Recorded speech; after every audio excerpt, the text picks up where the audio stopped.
দেখতে হবে নতুন সরকারের কার্যক্রম। অন্যদিকে মহাসচিব মির্জা ফখরুল ইসলাম আলমগীর কি মন্ত্রী হবেন নাকি রাষ্ট্রপতির দায়িত্ব পালন করবেন, এ নিয়ে গুঞ্জন আছে দলীয় নেতাকর্মীদের মাঝে।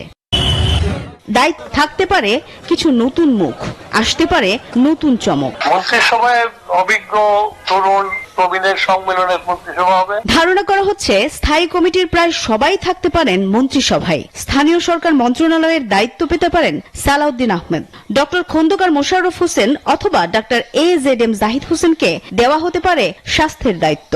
সাবেক বাণিজ্য মন্ত্রী আমির খসরু মাহমুদ চৌধুরীকে সামলাতে হতে পারে অর্থ অথবা পররাষ্ট্র মন্ত্রণালয়।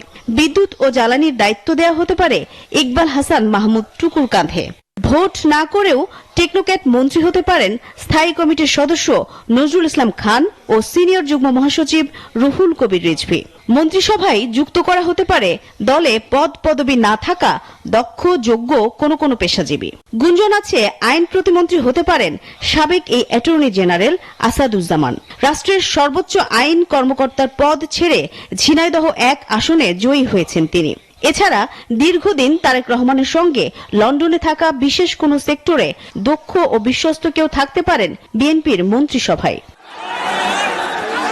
তবে বদলে যাওয়া রাজনৈতিক প্রেক্ষাপটে আসছে বিএনপি সরকারের উপর ব্যাপক প্রত্যাশা আছে জনমনে।